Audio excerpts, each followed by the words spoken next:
Welcome to Jazz in the Land, the Cleveland Jazz Orchestra podcast, featuring your host, Darrell Scott.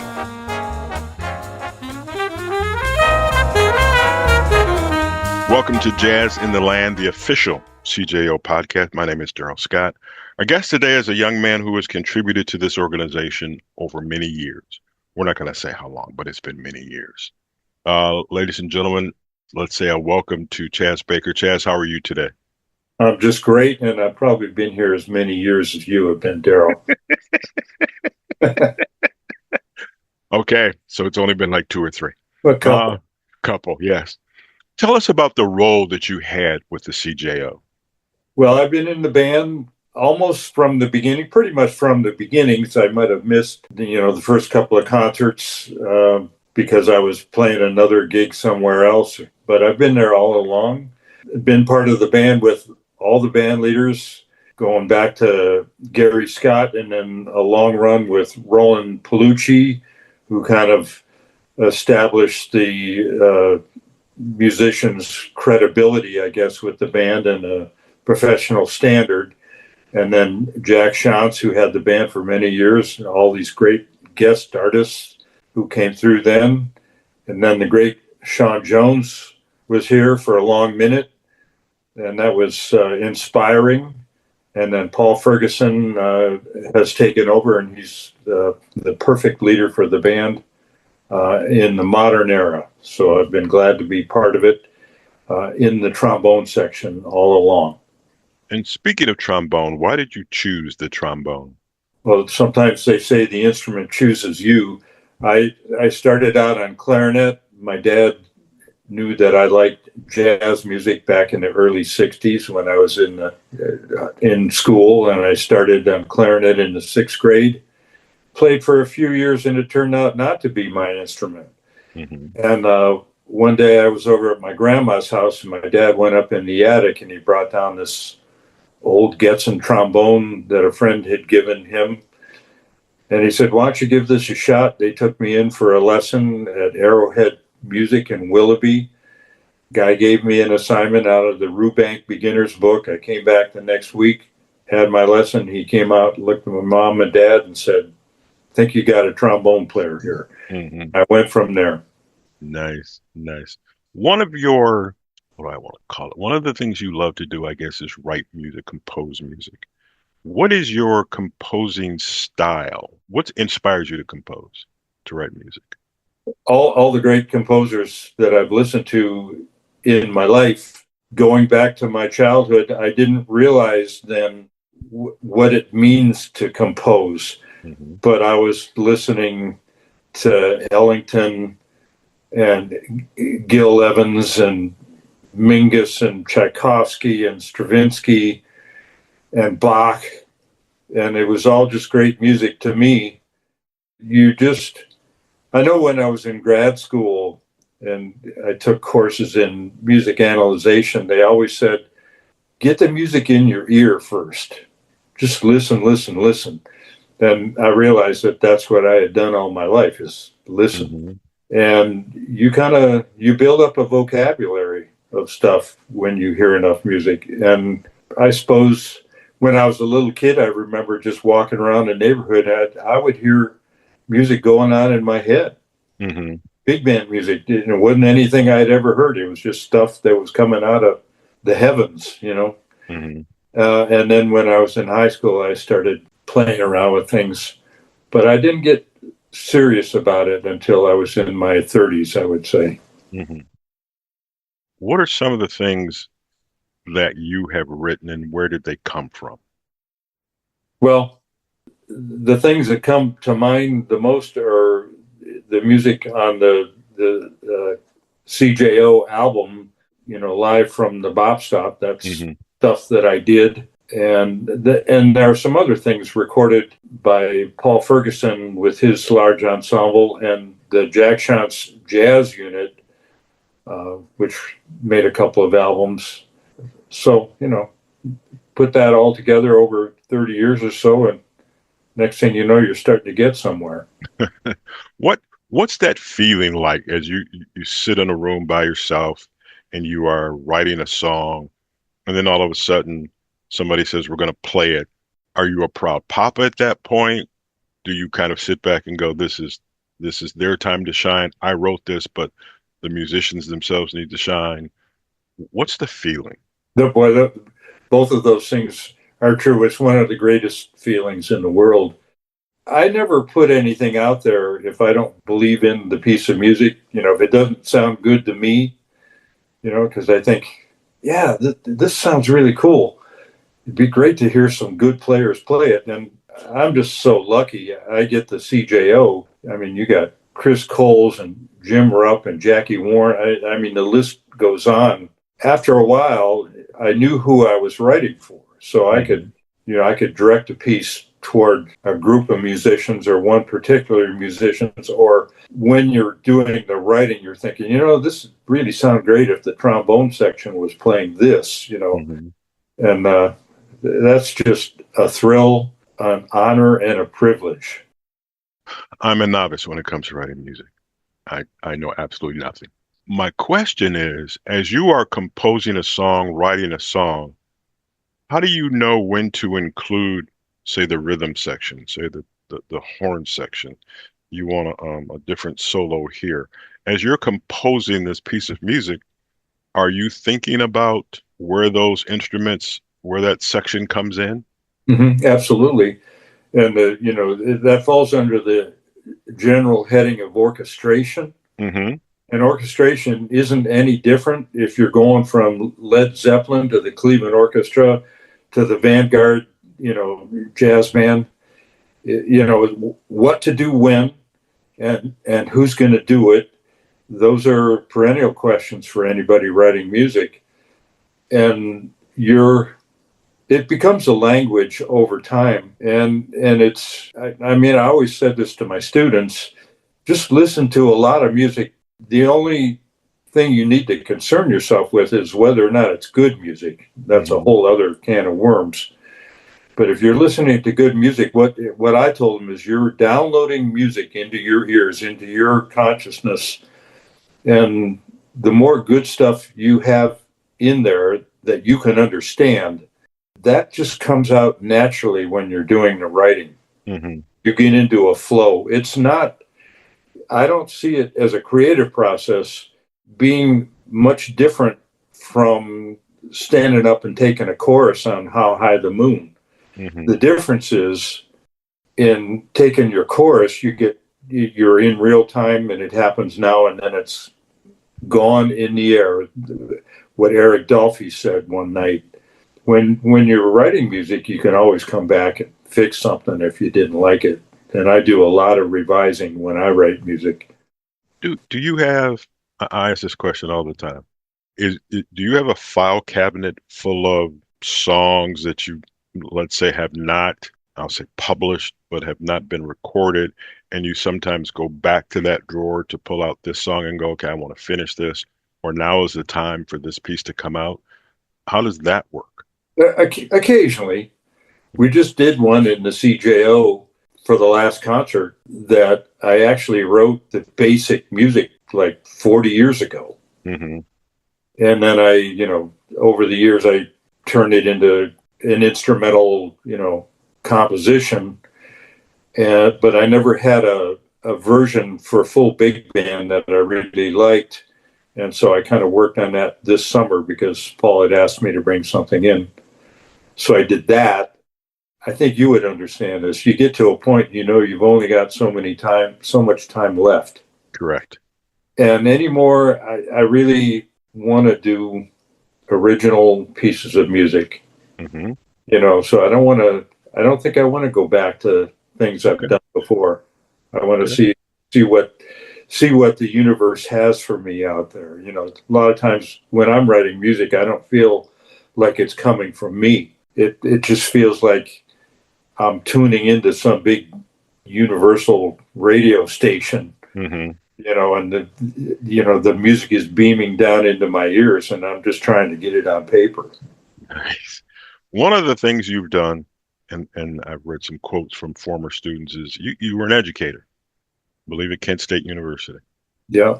If you had to give me a teaching style, but yet and still give me a philosophy that you would tell your students in order for them to become mini jazz bakers? Mhm. Well, there were a lot of things. I remember, you develop your little sayings that you use a lot, and it can be crushing to try to be a musician when you realize what you're getting into with all the great musicians throughout history and the ones that are out there. And I used to just tell them, organize your practicing and do your work day to day, and the rest takes care of itself. Try to learn one thing each day, and then let the years pile up on top of themselves. And then eventually, you'll develop a style of some sort that you can count on. I'll have to apply that to my life. Can you remember some of the students that you have taught and what you think they've gotten from you? I remember a lot of them. And again, I'm looking at you, we might be close in age, so you get similar experiences as you age and you began to look back on your life. Things pop into your memory that you hadn't thought about in 40 years, But yeah, there are a lot of students, I could mention, Paul Ferguson.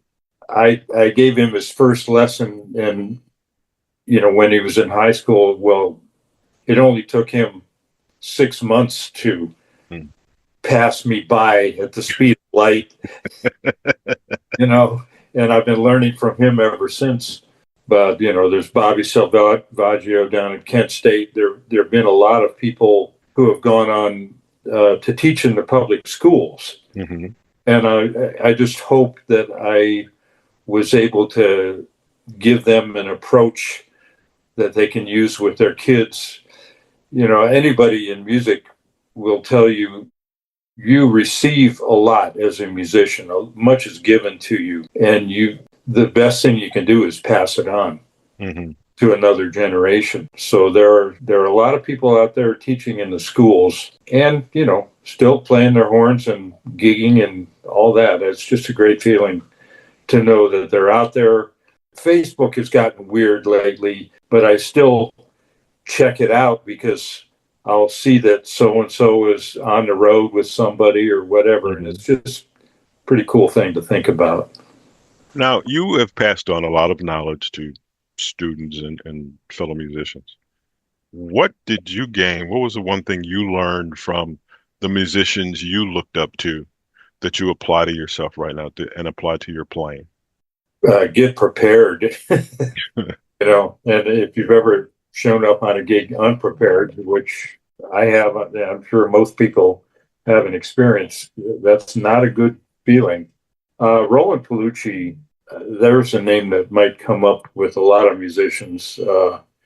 He just had a great nurturing way of helping people move up into the professional world. He was great at preparation. In this side of the music world, I feel it's important to understand what hipness is. Cannonball Adderley had this famous quote, about, hipness is a way of life. It's not something that you can force yourself into, and Roland was hip. There are a lot of definitions, but for me, it's various forms of awareness. And so Roland was hip in that he always knew who could play and who didn't. And he didn't hire people who couldn't play. So if he called you for a gig, you knew you were going to show up and there were going to be players there. Right. And it was going to work. And, so there's education for you. Is it tough to, and I'm not sure what the dynamic is as far as you all relating to each other. But when you walk into a gig and there's, 10 faces that you've never seen before, 10 places that you've never played with before, how do you adapt? How do you go, you can do your thing. You know that. You know nothing about these other 9 guys. I'm a guy who likes to sit it and kind of observe the situation, and then I get in where I fit in. But I can't imagine, you're on the spot. All of a sudden, it starts and you got to play. And I'm not saying that you're going to side eye the person next to you because they blow a bad note or something. Mm-hmm. But there's got to be occasions when you're like, I need to step up a little more because this person, let's say, is not carrying their load.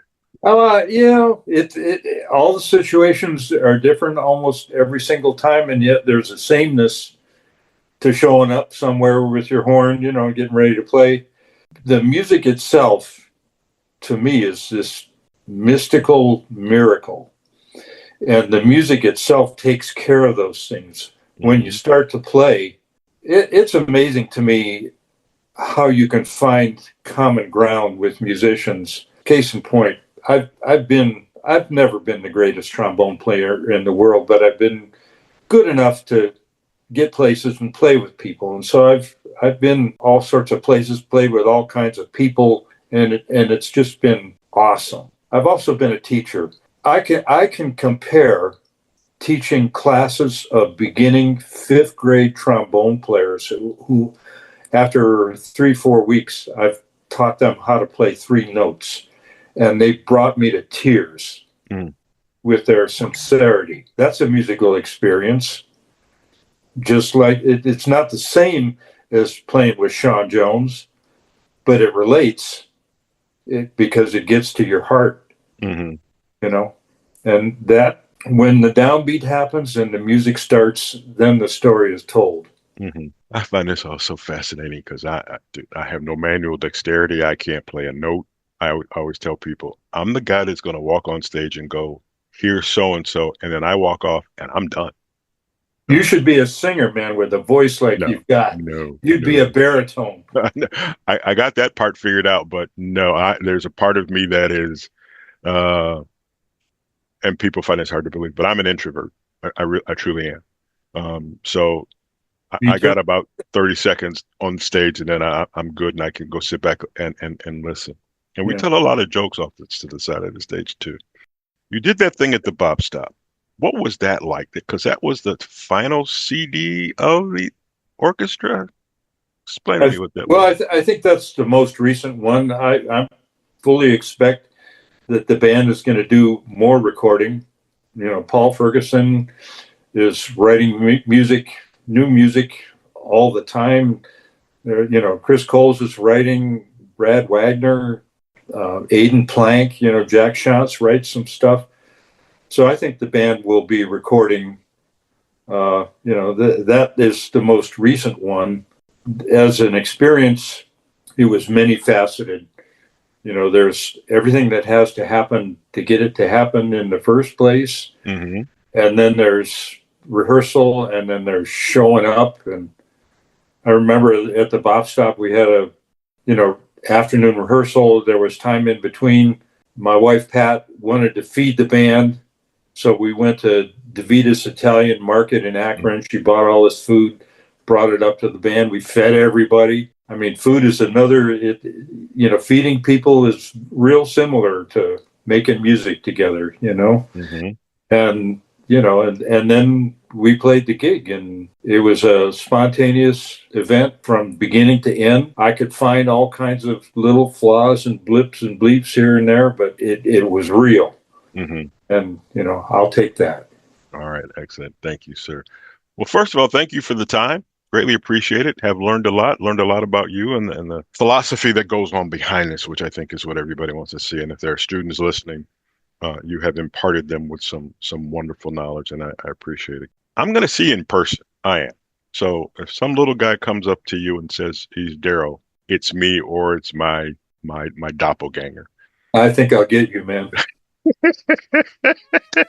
Jazz, greatly appreciate it. I want to let everybody know there is more to come on Jazz in the Land, the original CJO podcast, in a minute. The Cleveland Jazz Orchestra has been Northeast Ohio's premier jazz voice since 1985. Led by award-winning composer and trombonist Paul Ferguson, the CJO promotes jazz in its historical and contemporary forms through concerts featuring a stellar lineup of jazz luminaries, arrangers, composers, and educators. At a CJO concert, you will enjoy the best jazz you've ever heard and the best jazz you've never heard. Through inventive, original music and effective, innovative educational outreach, the CJO shepherds young musicians and provides our region with unique and important cultural experiences. Hi, everybody. Welcome to Jazz in the Land, the CJO podcast. I'm Darrell Scott. Got a special guest here today, and it's, what do I want to say? It's the son of a star, and I'll say it that way. And he's a star for a lot of different reasons. His dad was a newscaster, very prominent newscaster here in town for WKYC Channel 3. His name was Joe Mosbrook. This is his son, Charlie Mosbrook. And we're going to talk about the dynamics of, and I know it's like being raised in a family and you have one like of music, and I don't know if your dad was, I'm going to play this stuff all the time, and you have to acquire a taste, and maybe you have to then grow into that taste of jazz. So let's start with that. Okay. Charlie, first of all, what was it like growing up in the household? What was it like growing up? Well, my parents were both very generous and caring people. They're very, both of them wonderful people, and they had a deep love for music. My mom leaned more towards classical and a little bit of folk music, which is probably where I started to adapt a liking for that. But Dad, I think of Sunday mornings with Duke Ellington and Louis Armstrong and Glenn Miller and a lot of the great, big band era players. And that was Sunday, so we get up and I remember we'd jump in the car, we'd roll down East Cleveland, Euclid and Lee Road, and pick up donuts. There's a play, I want to say it was called Mr. Donut. We'd come back. There'd be jazz playing. We'd be eating donuts. I'm sure they were drinking coffee. If I had developed a taste for that yet, I would have been drinking coffee, and then we'd head off to church. And jazz was just always sort of part of the fabric of the house. It wasn't, he didn't necessarily push it on us, but he adored it. And we learned to love it. And we learned to love the characters around the jazz world, both locally and internationally over the years. And it was just a big part of who we were. I remember I was writing about this last night. I was just honored with an award, so I was trying to write a speech for that. And it begins with my father taking us to see the Eagle Jazz Band with Ralph Grubel back in the early 80s, late 70s, probably late 70s. We were young. And I just remember he lit up. It was as if he found his people. Mm-hmm. And next thing we knew, he was involved in the Northeast Ohio Jazz Society.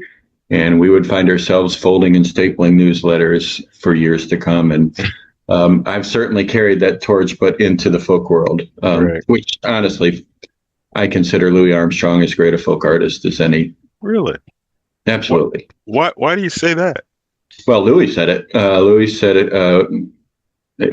I don't hear horses playing the music, so it must be folk. something along those lines.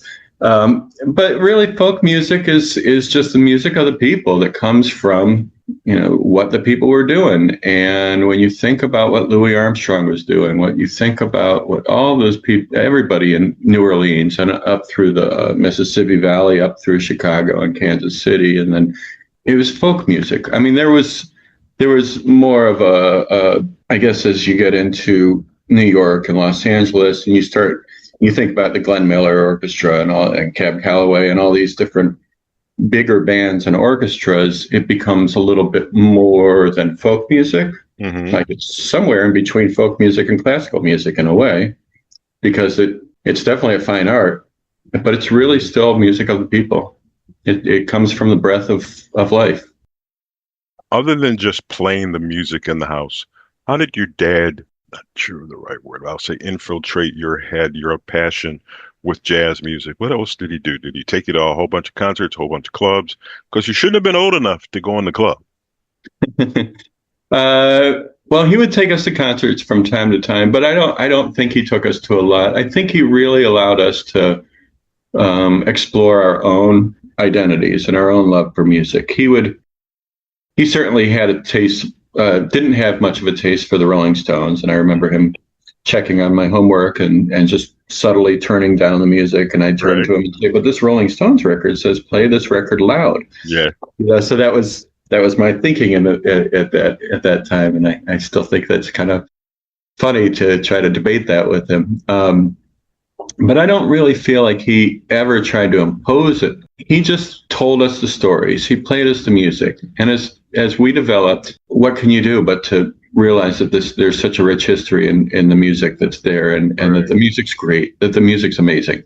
It just, it does things that I can't really think any other music is able to do in the way jazz does.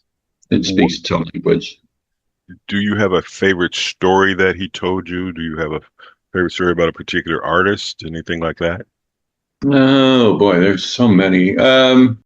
I don't know, as far as like just a specific anecdote. I mean, he adored Vic Beiderbecke, and so I think as the years went on, he would tell us stories, and I would just imagine, Vic Beiderbecke hanging out in Iowa, so in Davenport somewhere, watching the riverboats go by and hearing the music, and that's how we all come to love music. I mean, we're 21st century people these days, and growing up, we've heard it all because we have access to everything. We had these amazing record stores growing up, and today we have these streaming services where we have access to everything. So we're able to be Vic Beiderbecke sitting on the banks of the Mississippi listening to those riverboats go by. And I think that's really what he put into our heads, was the idea that it's there, just tell the story, and you're going to fall in love with this stuff because it's great music. And they're great stories, and they're great people. It truly is. How many albums do you have? How many of my own? Yeah, that you have. That Not maybe produced? of your own, or that you would listen to. Your dad gave them to you and said, "Hang on to this."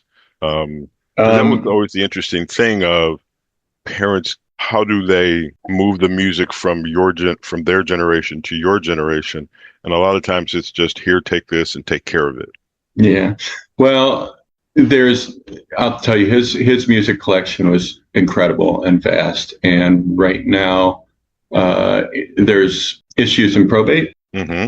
So there's a lot of that collection is actually not available to me right now, okay. Which is disappointing. And when he would give me a record, it was music I was interested in. Mm-hmm.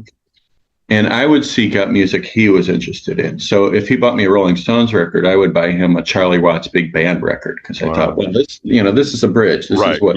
Yes. Or I'd hear Branford Marsalis playing with the Grateful Dead. Mm-hmm. This was a bridge, and or even Louis Armstrong and Johnny Cash. And I think there was just a commonality in the way we both were starved for the information, for the stories behind all these people, and what made American music in general tick.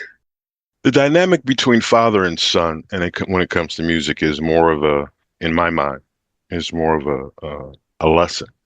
They somehow relate the music, the song, to a particular behavior that you might need to have. Did you have conversations like that? Now, this record is this, and when you hear this, you need to do this, or this should be the mood that you're in, or, he's off in his office somewhere, not necessarily writing a news story, but writing and doing something, and it's a place that you need to be. Did you get that from him? No, not necessarily. It was just there. He definitely had a time when he really liked listening, and he had a time when he liked to produce. Mm-hmm. When he's in the car, when he's in his living room, that was listening. When he was working, he was producing. And if he's producing, he's, single-mindedly involved in that. So for that, if he's producing a show, we might hear the same 12-second clip over and over and over again, because that's production. Right. I don't know if you can really see what's happening behind me, but there's a patch bay. We're basically into the same thing. I learned to splice tape before I learned how to tie my shoes. So it wasn't so much about being prepared to listen to the music or having that right spot, but just being able to absorb whatever's there. Mm-hmm. And it was never an issue of, you all need to understand this jazz. We just did, because it was always there. It was part of the fabric of our household. You said splice tape. Oh my goodness. I bet you're not splicing tape now, which brings me to a totally odd point. So you grew up albums, vinyl, mm-hmm. that sort of stuff. And now it comes to streaming. Considering what you were growing up with, which sounds better? I know you can't see my office, but up here in front of me is 8 Peaches display cases of music, of albums. And I enjoy listening to that. And I don't know why, maybe when we were kids, the snap, crackle, and pop that you heard it didn't bother you. And now that everything is so clean, it's like, I miss that. Do you prefer vinyl? Do you like the digital age and the way everything is going? What's your opinion about that? I interned at Telarc International, which Oh, is okay. really, really cool opportunity. I remember Dad and I used his ADAT, or his DAT machine rather, to spin off a cassette for Ray Brown at one point. But while I was there, I talked to them a lot about it, and what Telarc used with the digital streaming, I'm forgetting the exact term, DSD technology.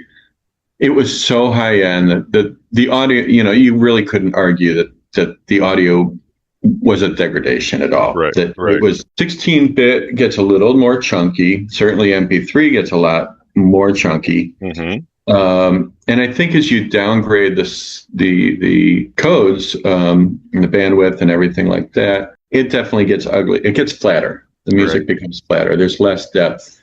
And I think in vinyl, you definitely hear the depth of music that isn't going to be available in an MP3 file.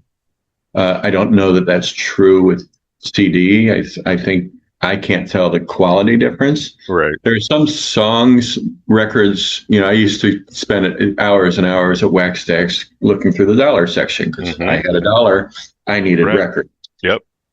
So a lot of the music I became familiar with as a teenager, part of the music was snap, crackle, and pop. Yes, there are times when that skip was part of the music. Yes. And we were laying pennies on the heads of the turn of the arm, and that was I think more so than the actual sound quality of the media. What is really missing today is the accompaniment of the books, the liner notes, all the information. I would get a record and I'd sit down and read every last detail of that was on that record.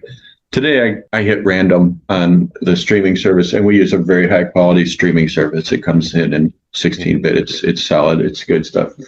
I'm not here to advertise for them, but it's a better quality. In fact, I have a family membership, and he's still one of the family members on that membership.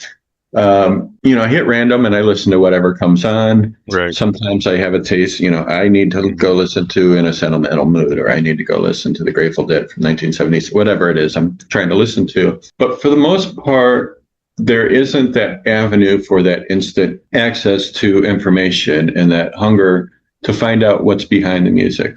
And what's behind the music, I think, is a big part of, you can hear a song, but when you really know what that song is, and we can interpret songs because we are going to define a song on our own. We're going to define a musical piece on our own and what it means to us and how it hits us.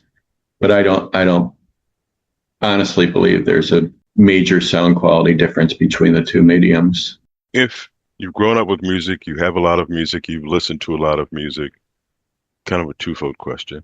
What are some of your favorite songs from back in the day?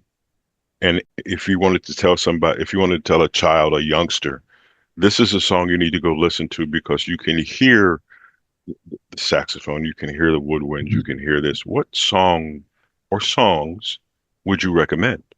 Actually, I have a lesson plan filled with that information. Do you really? I work with Roots of American Music, and we teach a class called Blues is the Backbone. So I begin the class with Rhiannon Giddens, who is an Oberlin grad, and she's very big in the folk music world today.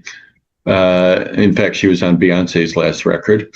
And I start with her playing a gourd banjo, banjo made out of a gourd.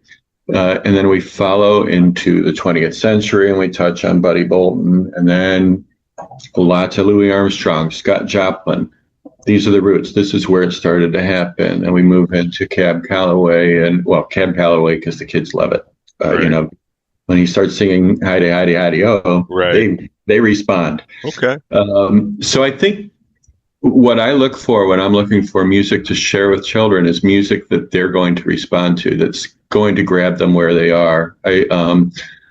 And I use a lot of YouTube video for that.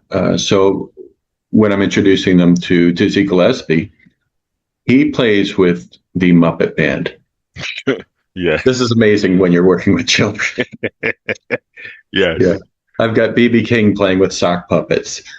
So some of these things, they connect to children. And so I really, try to utilize that. And then they're just fascinating characters. When a child sees Dizzy Gillespie's head inflate, and that sound just comes blowing out of that horn, the puppets are no longer necessary, but the puppets were the bridge. That's what pulled them in, Right.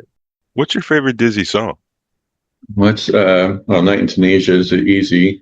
I think for that video, he's doing Swing Low, Sweet Chariot. I've only seen him. I saw him in Chicago probably 35 years ago. So you were 7? Oh, no, I'm not that. Yeah, no, I'm 57 today. What, today's your birthday? No. I mean, at this point in my life, yeah. Okay. You're still younger than the host of this show. Okay. That's all I'm saying. What is his technique? Because allegedly this music, whether it be jazz, folk music, is dying off. I always go, it's not in the top 10 of music genres out right now. How do you get them to like the music, to continue to listen to the music, to grow with the music? Well, I think music speaks to everybody. Mm-hmm. And we are in a place in history where timeless music really can shine because they have access to everything. Mm-hmm. There's no limits on what they have access to. So just introducing them to it and giving them a chance to, see Duke Ellington, to see Louis Armstrong, to see Ella Fitzgerald, and to experience that music, they'll find it. I think I've sort of lost your question. Relating that music of, we'll call it yesterday, to the younger generation now. Okay. So there's a direct lineage, and this is what we teach in this Blues' Backbone class. There's a direct lineage between if you watch James Brown, Cab Calloway, Michael Jackson, and then you come up to the modern day and Bruno Mars and what the kids want to see, you can, when you watch them side by side, you can see the direct lineage. You can see that it's there. There's a man in Detroit, his name's the Reverend Robert Jones. He's an acoustic blues player. He does a show where he becomes Leadbelly. But within his show that he does for students, he begins with the acoustic guitar and starts pounding out work songs that might have been played, in the 1850s. And he takes the sound of those work songs, boom, boom. Mm-hmm. And he just keeps that pulse going and just takes you from 1850 to 2025 and shows you how it's all interconnected and it's all part of the same story. It's all rooted in the same place. And it's really fascinating the way he presents this. And I think once kids realize that what they're listening to isn't new, it's new, but it's part of something that's much deeper, their excitement for the exploration of the history opens up. Okay. Because it's connected to what they love. Charlie Mosbrook, this has been a great conversation, but I want to close with this. Okay. If your dad were alive today, what would he tell us folks about the music to the younger generation? What would be the selling point, so to speak?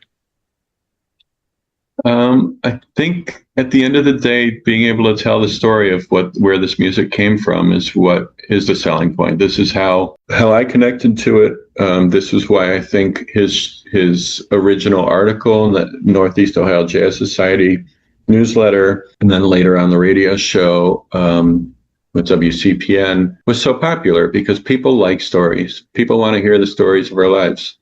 I think what my dad did very well was to tell what he does do very well, because those stories are still available to us. We can still read and listen to them. And what he has done very well is to tell that story and to bring light to the music that tells a much richer, deeper story of America. Charlie Mosbrook, I want to say thanks for having your dad being your dad. It was, I now remember I met him at CPN. Okay. And I think he was in the studio doing something, and I just kind of stood there and listened. Because the other thing that I think, if people can remember, he had a great voice. He had a great voice. So sometimes it was just like, I just want to sit here and listen. I thank you for the opportunity to talk to you. I greatly appreciate this. Please carry on with the music. Let's get it out there and get it to everybody, and stay in touch. Absolutely. Thank you for all you're doing. Thank you. This is Jazz in the Land. This is the CJO podcast.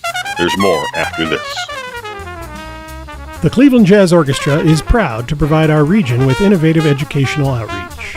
Most of the orchestra's performers are also master educators who work regularly with students of all ages, including collegiate groups and younger students. The orchestra also offers a variety of programs, including our instrument donation program, our school residency program, and Holly's High Notes, which provides private lessons to middle school-aged students in the Cleveland Metropolitan School District. Learn more about our educational outreach opportunities at clevelandjazz.org. Welcome to Jazz in the Land, the official CJO podcast. I'm Darrell Scott. Our guest today is the Executive Director of the CJO, Scott Garlock. Scott wears a lot of hats or juggles a lot of different things, got a bunch of balls in the air, doing all kinds of stuff. And some of them don't have to do with let's say, the concert series, which we just had. Terrell Stafford in town. We've got Stardust, the songs of Hoagie Carmichael, Chillin' Unchained, Diango and Duke, and the Woodstock 26. Those are the concerts that you'll know about. Believe it or not, there's 100 other things that go on in this organization. This is the man to talk to about them so we can inform you about all these other things. Scott, welcome. How are you today? I'm great. Thanks for having me again. Not a problem, sir. So I've mentioned the four major things that are going on. Can you tell us a few of the things that are also going on at the same time?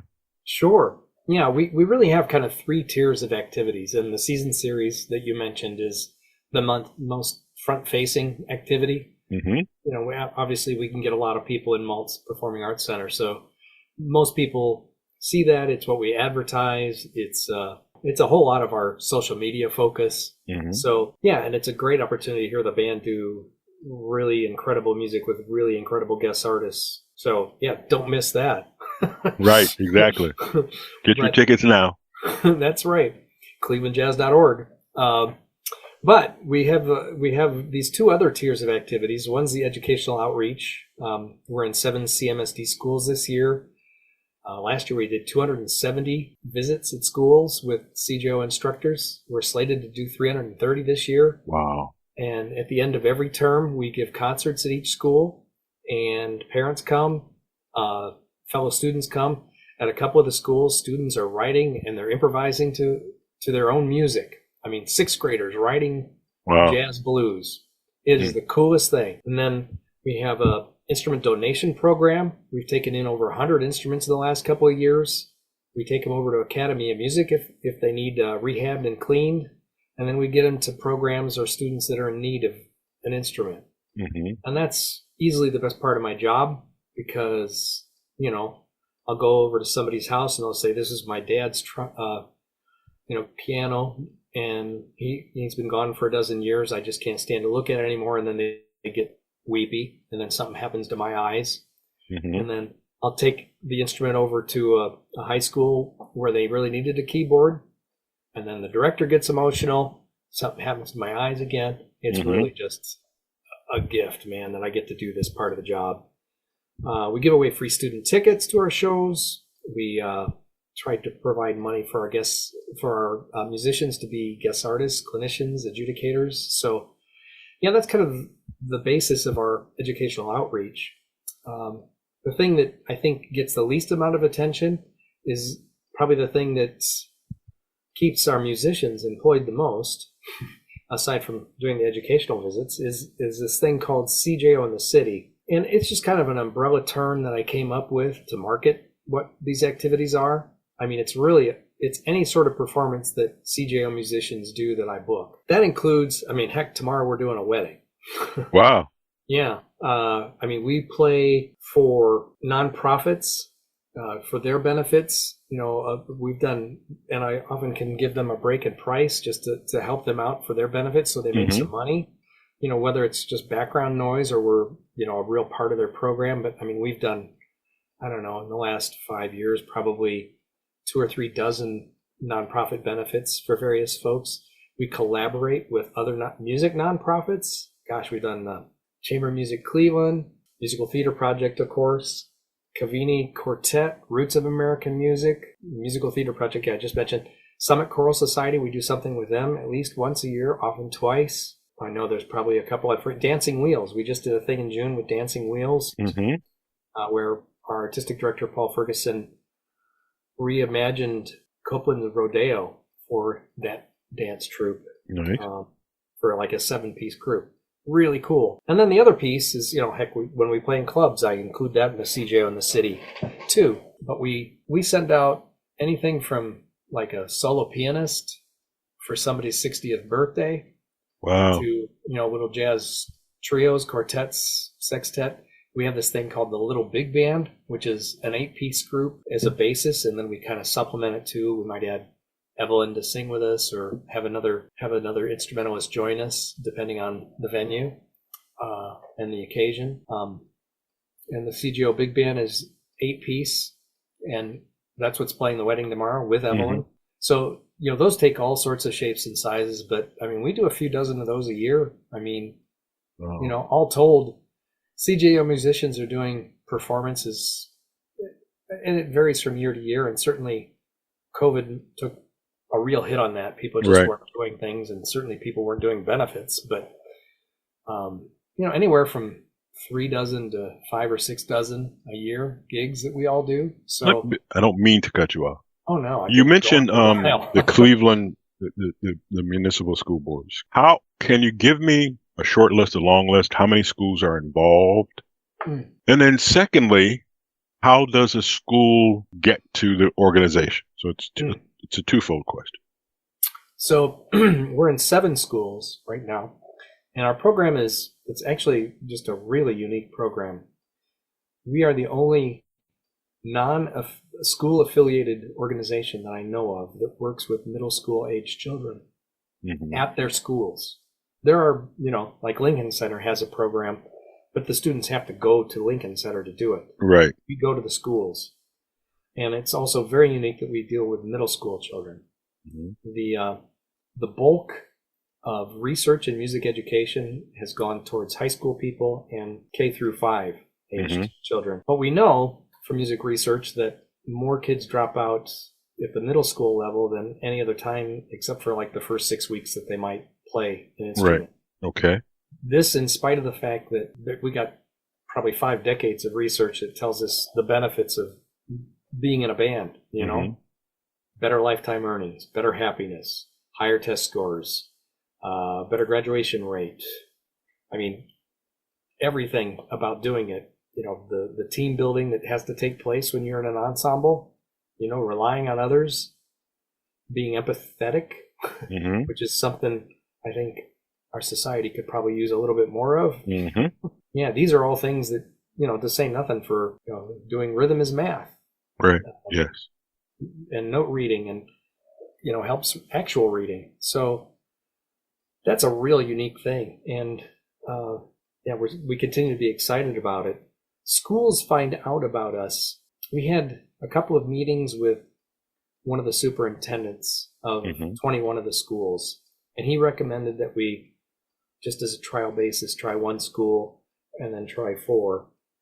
And then as time's gone on and I've made contacts with people in the district, I know the people that are really kind of in charge of that sort of thing. Right. And we now have a proven track record of, taking care of the kids, inspiring the kids, improving the kids, taking care of business when they're in their buildings, because, Right. Yes. Yeah, it's scary times. So we really have a couple of serious advocates that are higher ups in the Cleveland Metropolitan School District. So I bug them. Yeah. I mean, I pester them a great deal from April through August when those decisions are made. Hey, think about us. Can we get into another school? They're working hard to help us help others. And yeah, it's a great relationship.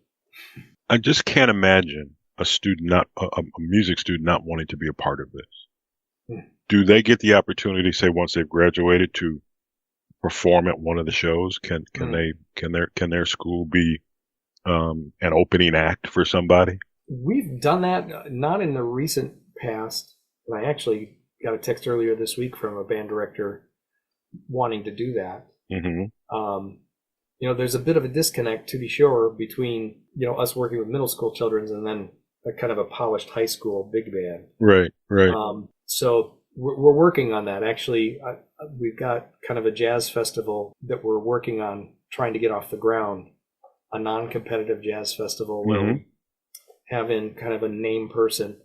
Groups would play for a half an hour, and then they'd go to a different space, and a CJO musician and a guest artist would work with them for a half hour. And that would be the day. And then at night, they'd all get free tickets to watch the CJO play with the guest artists.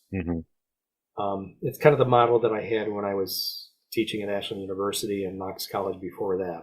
I mean, I've done 30 of these things. So if we can get the money together and the logistics together, then we can kind of maybe have a better pipeline to serve the students from, fifth grade through, when they graduate high school. We're also looking at trying to do something for people that have graduated from, maybe from age 20 to 30, 35. Because, and I'm an old dude, but I know that there was a span of time when I was in my 20s where I played pretty well, but I just wasn't getting opportunity. Right. It's like you need wrinkles and some gray hair to get somewhere sometimes, especially in this field, right? Because, the musicians that play with Cleveland Jazz Orchestra, they love playing with Cleveland Jazz Orchestra. We play great music. We pay pretty good. We get to interact with great guest artists. So why would you give that gig up? So, heck, we have 2 members of the ensemble that have been in the band since it started 41 years ago. Yes. And a bunch of others that, easily have logged 30 to 40 years. So, yeah, that's a age bracket that really isn't getting served so much. So we're kind of looking at trying to find an opportunity where we can get those people better pathways to end up joining us, or just better pathways to get heard. Because, obviously, being around and being successful for 41 years, we've got an infrastructure that could benefit a lot of people in a lot of different ways. Are there any high school graduates that have officially or unofficially worked with the CJO? Yeah, we part of the 40th anniversary, I tried to make and I didn't hear from all the musicians, so it got a little bit, moved to the side, but tried to make a tree of teachers that taught students that taught students. Yes. Right? So, I know you're going to have a discussion with Chaz Baker soon.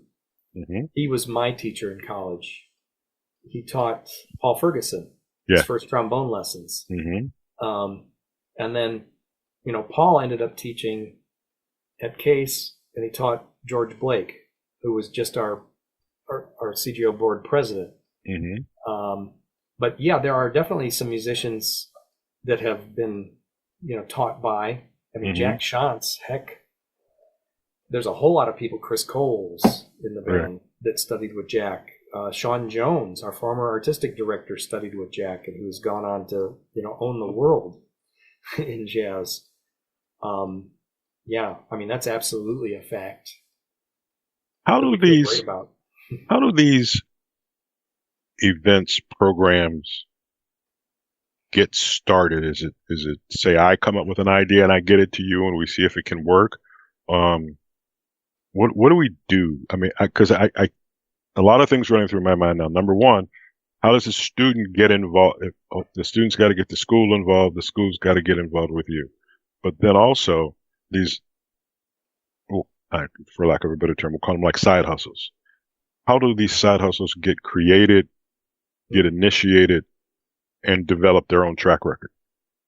Well, this is my job, so I think about it. Okay. And I am more of an idea guy than an organizational guy. But it's also true, I can't think of everything. So I would welcome, ideas from you, ideas from the people listening. yeah, that would all be good, and we have tried a lot of different things and not all of them have been successful, but I think,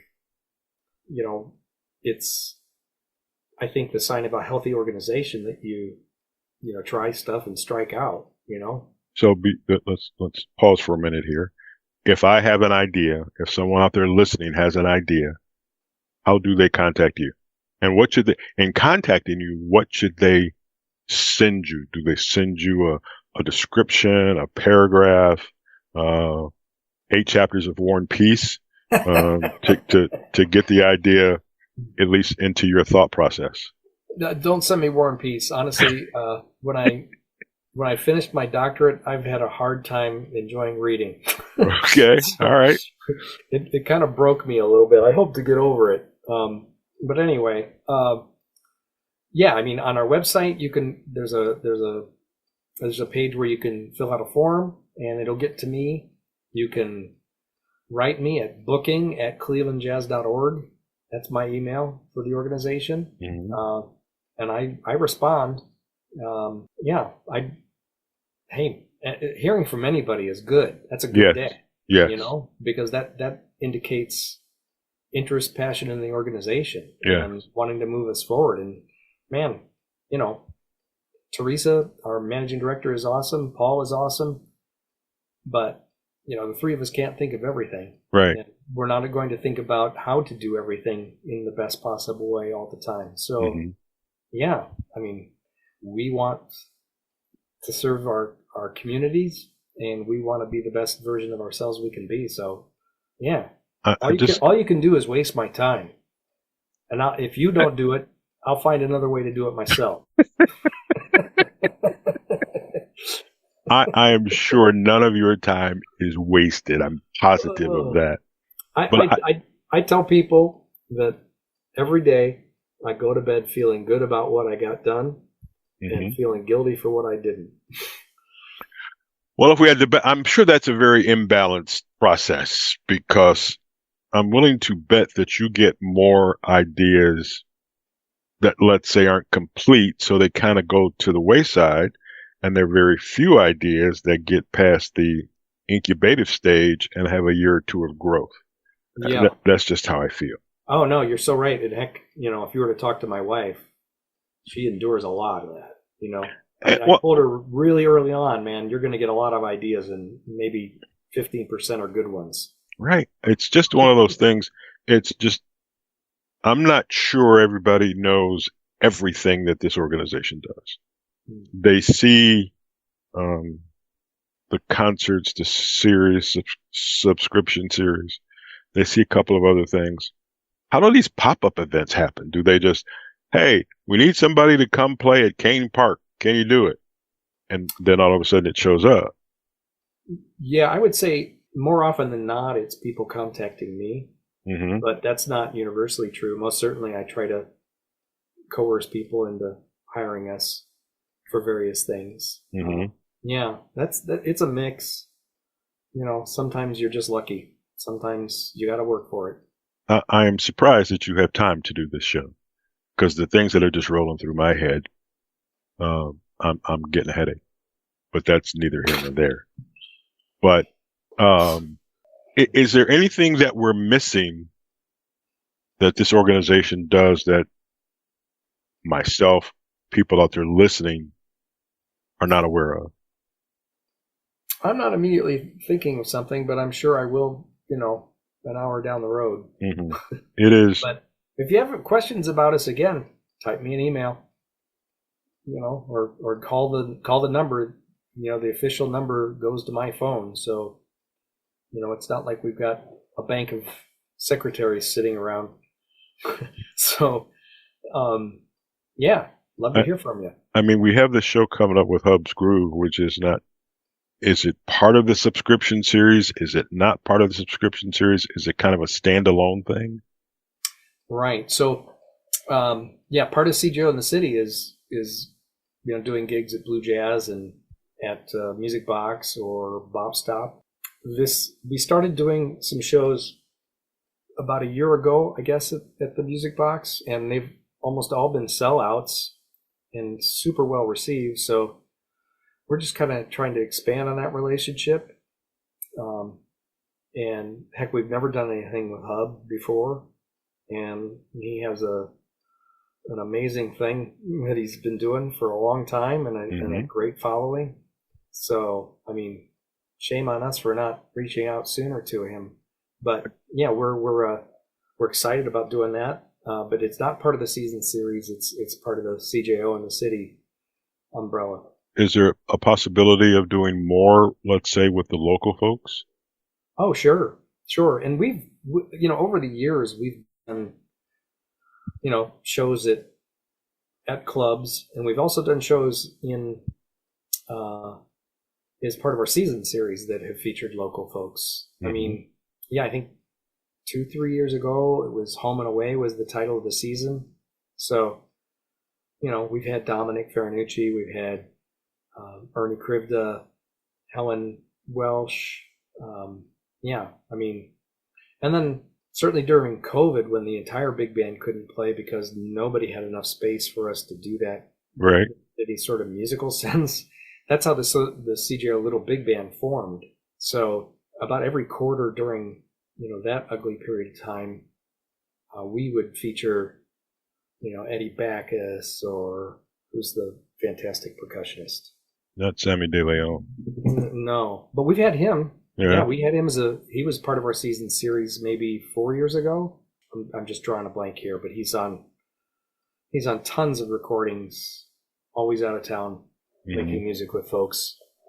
But anyway, yeah, we had him. We had just a number of folks as part of that thing. And look forward to more. Very good. Let's do some more. Let's get some more going. Let's get the name out there. Let's get more people involved. Scott Garlock, man, it's a pleasure. It's always great to talk to you. There's always information going on. We got to get you an intern that can help you out, and at least, if nothing else, answer the phone and maybe answer some emails. Really appreciate the time. Ladies and gentlemen, you have been listening to Jazz in the Land, the official CJO podcast. This has been Jazz in the Land, the CJO podcast on behalf of the Cleveland Jazz Orchestra. Thanks so much to our board and staff and audience and supporters, and especially to the crew that makes this podcast possible, including host Darrell Scott, producers Scott Marsh and George Carr, and associate producer Ricky Exton. Thanks again for your time, and we look forward to sharing jazz with you in the future.